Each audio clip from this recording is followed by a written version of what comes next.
So Joe?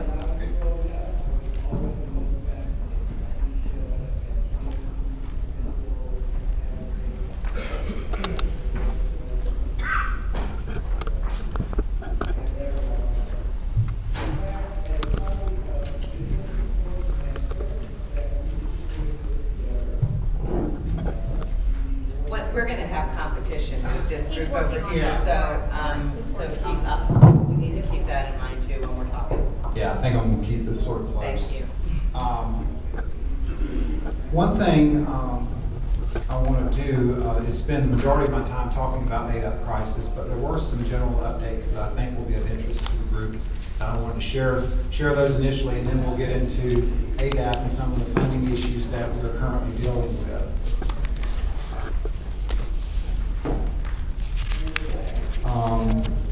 First of all, we do have a couple of new staff. We have a new nurse consultant. Y'all are probably familiar with Debbie Taylor. Of course, Dr. Bill, our medical director, but we have Roxanne Seeks, who is now the second nurse consultant, and she has been there long enough where I think she'll be sort of transitioning some projects, so you may be hearing from and about her more in the near future. Also, Megan Daly, who is here with us today, she is transferring within the patient care section. She had been in the reporting unit, and now she's coming to work in community programs for Ken. So we're very fortunate to have her remain in our section, and she'll be working more and more with the comprehensive planning process. So we're very pleased to announce that.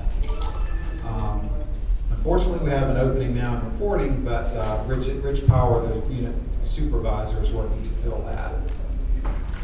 Some positive news regarding grant funding. We did receive 2 specific pots of money back in August. We applied for Part B supplemental funds earlier in the year, which is basically a competitive component for Part B. And our grant was very well received, and for the first time in my memory, our grant analysis came back with no weaknesses. So we were very pleased that it was well received, and we did get $2.2 million, which we had planned to use for ADAP. And then we applied for emergency ADAP relief, and we received $6.9 million out of approximately, I think it was $17 and $18 million nationally. So we did get those 2 pots of money, which together was over $9 million, and we were very happy.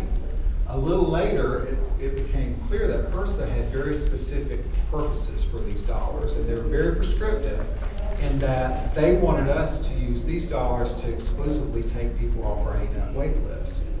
And that was very challenging because, as you know, we instituted a wait list June 1st of this year because we projected a significant program shortfall. And we went back and forth with HRSA and said, we understand the intent is to take people off the wait list, but we have these other unique circumstances here in Florida. Will you give us any flexibility? Because it would make no sense to take hundreds of people off the wait list only to have some massive disenrollment towards the end of the program year. So after literally months of back and forth discussion, about a little over 2 weeks ago, we finally got HRSA's final decision on that. And I'll talk about this in a little more detail when we get to ADAP, but basically what they said is out of that $9+ million, you have to use $3 million of it to take people off the wait list. But we're going to give you the discretion on the other $6 million for you to use those funds as you see best. And of course, in our case, it would be to fill some of the projected shortfall between now and April 1st. So that is definitely good news. It was over $9 million that was approved for Florida.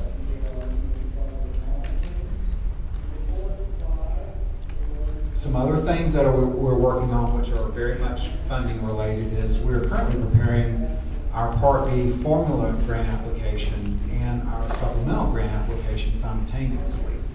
You know, it's like when it rains, it pours. You know, we have a lot of programmatic challenges we're dealing with, and now we have 2 grants to prepare, and they're both due on January 3rd, 2011, but interestingly enough, when HRSA released the supplemental grant announcement, they said we had to turn it in by November 15th, which really made no sense because if our core main grant is due January 3rd, it seems out of sequence to have to do the supplemental months before. But anyway, they corrected that, and both grants are now due January 3rd, 2011. And for the first time, Florida is eligible for the ADAP supplemental funding in our formula grant. And as you remember, what that money is for programs that meet certain criteria as far as restricted access or cost containment measures, etc. States who meet that definition can apply and receive specific funding to relieve the crisis in their state. So one outcome of us having the current funding crisis is this can be another potential funding source for us. So we're doing our best to make a very compelling application to get as much as we possibly can in ADAP supplemental funds.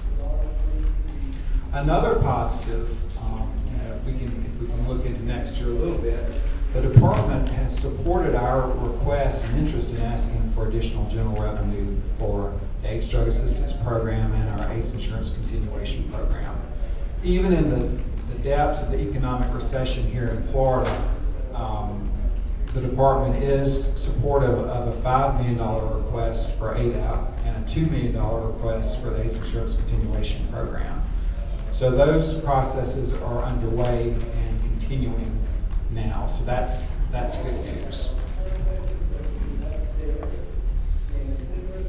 Just a few comments on our housing program. If anyone is interested, the 2009 Consolidated Annual Performance and Evaluation Report, which includes a number of housing programs, is now finalized, and it's on the Department of Community Affairs website. So if you have interest in the HOPPER program and what was actually delivered and performed through that, some of those deliverables are detailed in that report. And we're also working on another housing project. It's the 5-year consolidated plan, which is sort of similar to the comprehensive plan that we work on in this group, but it's certainly focused on the housing community. And we're an active participant in that, and this document is due to HUD in May 2011. So you may see more of that in correspondence from the Bureau. And one thing that we're very pleased on is a housing component was developed for our needs assessment survey this year. And our housing staff, Teresa Rush and Craig Reynolds, have been working very closely with Megan and others in getting this data requested. It's now being analyzed, and they're going to use it directly in getting this consolidated plan prepared. So that's another venue that will give them a lot of really rich and useful information on HIV/AIDS housing needs. Also, going back to the emergency ADAP funding that I mentioned earlier, the Obama administration has indicated their intent to continue this funding next year, although we have nothing in writing from HRSA. We will take that as given that it is a commitment of the administration, and we're hopeful that will materialize. The current emergency funds actually have their own grant cycle, and that's another thing that's being very challenging. We've had a lot of separate funding pots that have been released and have their own timeline and have to be reported separately. But the $6.9 million in emergency relief dollars actually run through July 2011. And looking at budget expectations and sort of the best feel that we can get from the federal authorities is that we are hopeful and expect an increase in the $5 to $10 million range, and that would include the continuation of the emergency ADAP dollars. So that's another thing that come April 1 and thereafter, we may actually see a significant funding uptick that can certainly help with this crisis that we're dealing with right now. Another positive thing that's occurred, our AIDS Insurance Continuation Program, as you remember, has had a wait list since 2009. And at one time, as of August of this year, that wait list was up to 416 persons. But between some additional one-time funds that we were able to give that particular program and an uptick in attrition from the program, we've actually been able to take people off the wait list for AICP, and the current wait list for insurance services is now 363 people. So we're hopeful that trend will continue and continue to slowly improve.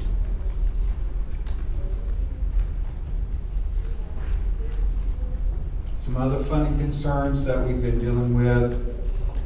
In an attempt to free up some additional monies for the drug program, staff have consulted with each area and actually negotiated consortia awards individually this year with a goal of freeing up some monies that could be redirected for ADAP services. And after significant discussion and negotiation, approximately $1.2 million was freed up from the consortia line item and will be redirected for the drug program effective April 1 next year. We're going through the grant again in preparation for submission in January to also redirect any additional funds that we can free up for drug services. And we feel confident that we'll have another $2 million in the grant that we can redirect, and that is along with that $1.2 million for a total of $2 million. Another thing that HRSA has been very specific and interested in is our contracting process and our monitoring standards for contracted services. And one thing that's come through the pipe, and anyone who looks at our administrative guidelines for the coming year will notice there's more emphasis on the contract monitoring process and procedure. And that is a direct HRSA directive and requirement. So we've incorporated that. Also, a new peer program is under development in Tallahassee, and there is a peer navigator program workshop planned for early December there.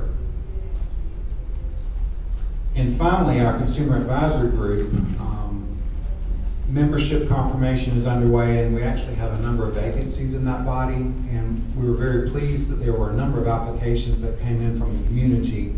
I think about 6 to 8 applications came in, so we're very pleased that there's continued interest in that group, and people are actually submitting applications just from sort of word that they hear in the community that this is a viable body and they are doing good things. So we're pleased with that continued interest with the CAG.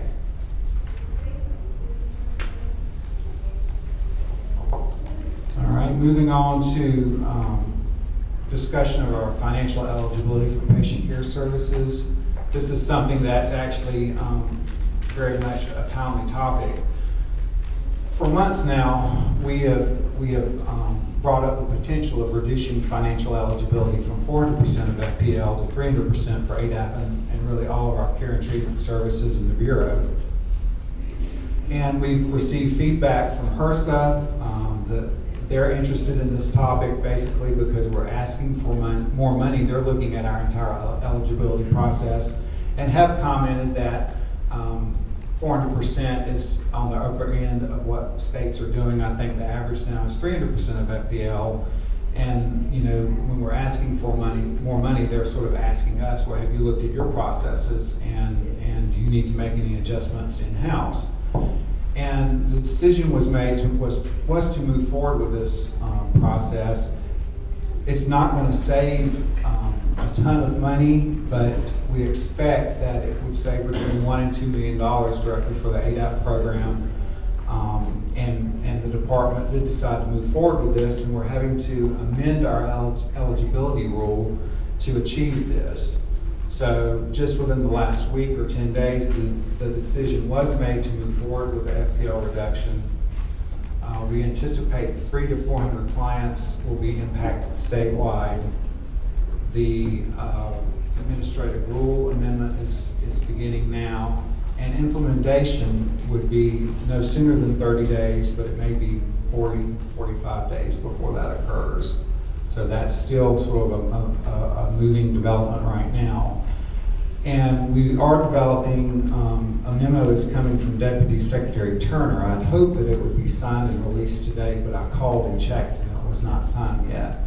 But it will be distributed widely and will be given to this body as well, basically outlining this change. And there will be more program directives and policies in the future about this change.